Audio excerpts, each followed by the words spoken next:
అడుగడుగున అబద్దాలు వాస్తవ వక్రీకరణతో సీఎం చంద్రబాబు ప్రజల్ని మభ్యపెడుతున్నారని మాజీ మంత్రి బుగ్గన రాజేంద్రనాథ్ మండిపడ్డారు. కూటమి పాలనలో వ్యవస్థలన్నీ నిర్వీర్యమయ్యాయని ఆగ్రహం వ్యక్తం చేశారు. హైదరాబాద్ సోమాజిగూడ ప్రెస్ క్లబ్ లో మీడియాతో మాట్లాడారు. విద్య, వైద్యం, వ్యవసాయం, సంక్షేమం, పోర్టుల నిర్మాణమే ప్రధాన అంశాలుగా వైఎస్ఆర్సీపీ ప్రభుత్వం పనిచేస్తే అప్పుల అసమర్థతతో చంద్రబాబు ప్రభుత్వం విధ్వంస పాలన చేస్తుందన్న బుగ్గన ఎవరిది విజన్ ఎవరిది విధ్వంసమని నిలదీశారు. వైఎస్ జగన్ హయాంలో పండగలా ఉన్న వ్యవసాయం చంద్రబాబు హయాంలో దండగలా మారిందని ఆక్షేపించారు.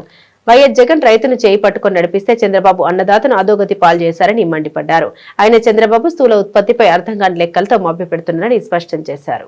2020-21లో -1.2 కేంద్ర ప్రభుత్వం స్థూల ఉత్పత్తిలో ఉంది. మైనస్ లో నెగిటివ్ గ్రోత్. ఎందుకు? కోవిడ్ కాబట్టి. అంటే కోవిడ్ కేంద్ర ప్రభుత్వానికి మాత్రమే వస్తుందండి, రాష్ట్ర ప్రభుత్వానికి రాదా? ప్రపంచానికంతా వచ్చినప్పుడు రాష్ట్ర ప్రభుత్వానికి రాదా? అంటే 2020-21లో ఆంధ్రప్రదేశ్ రాష్ట్రానికి కోవిడ్ ఎఫెక్ట్ లేదంటారా మీ ప్రకారంగా?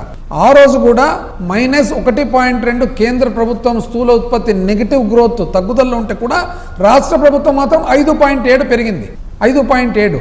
ఇది కాదు. ఇప్పుడు మనము కంపారిజన్ పెట్టుకున్నప్పుడు మీ సమయంలో ఎండాకాలంలో బట్టలన్నీ బాగా ఆరినాయి అని మీరు చెప్పేసి వర్షం పడేటప్పుడు మా బట్టలు ఆరబెట్టి మీరు ఆరలేదు అంటే ఎట్లయితుందండి? ఇది కేంద్ర స్థూల ఉత్పత్తిలో మన భాగం ఎంత అనేది చూద్దాం. మీ యావరేజ్ అది మాత్రం కన్వీనియంట్గా మీరు చెప్పరు. మీరిచ్చిన డేటానే. కేంద్ర స్థూల ఉత్పత్తిలో మీ పరిపాలనలో రాష్ట్ర భాగం ఎంత అంటే 4.45%. అంటే 100 రూపాయలకు గాను ఆంధ్రప్రదేశ్ రాష్ట్రము మీ పరిపాలనలో 4.45% కేంద్రానికి మీరు ఇవ్వడం జరిగింది. అంటే 100 రూపాయలు 4 రూపాయలు 45 పైసలు అనుకోండి. మేము మీ అంత పరిపాలన మాకు రాదు కదా.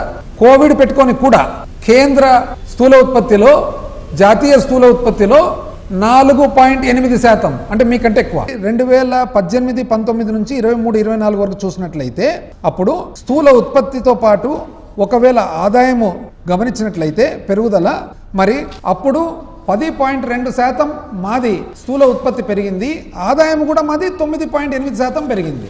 అదే సమయంలో జాతీయ స్థూల ఉత్పత్తి చూస్తే 10.7% వాళ్ళది పెరిగింది, 9.7% ఆదాయం పెరిగింది. కానీ మీది మాత్రము 12% స్థూల ఉత్పత్తి పెరుగుతుందంట, కానీ 3% మాత్రము ఆదాయం పెరుగుతుందంట. ఎట్లా అండి ఇది టాలీ అయ్యేది? అంటే మీరు చెప్పేదేమి? ధనమేమో వస్తుంది, మీరు ధనికులైనారు, కానీ ఆదాయం మాత్రం లేదు. ఫస్ట్ 6 నెలలు పోల్చినట్లయితే ఎంతండి మీరు చెప్పేది? 10.9 మీది పెరుగుదల అని అంటున్నారు. అదేవిధంగా 2024-25 చూస్తే 9.9 అని మీరు అంటున్నారు, కానీ మీ ఆదాయం ఎంతండి పెరిగినది? -2.8. సేల్స్ ట్యాక్స్లో ఓన్లీ 4.3 మాత్రము జిఎస్టీలో. ఓవరాల్గా చూసినట్లయితే ఓన్లీ 2.5. అంటే 11% స్థూల ఉత్పత్తి పెరుగుతుందంట, కానీ ఓన్లీ 2.5% మాత్రమే ఆదాయం పెరుగుతుందంట. ఇదే సేమ్ జాతీయ స్థూల ఉత్పత్తి చూద్దాం. జాతీయ స్థూల ఉత్పత్తి చూసినట్లయితే కేంద్రం ఇచ్చిన రిజల్ట్స్ ప్రకారం 8.8% వాళ్ళది స్థూల ఉత్పత్తి పెరిగింది, వాళ్ళ ఆదాయం ఎంత పెరిగింది? 7.3 పెరిగింది. అంటే కేంద్రానిది 6 నెలలదే టాలీ అవుతుంది, కేంద్రానిది మాతో టాలీ అవుతుంది, కేంద్రానిది సంవత్సరంది టాలీ అవుతుంది.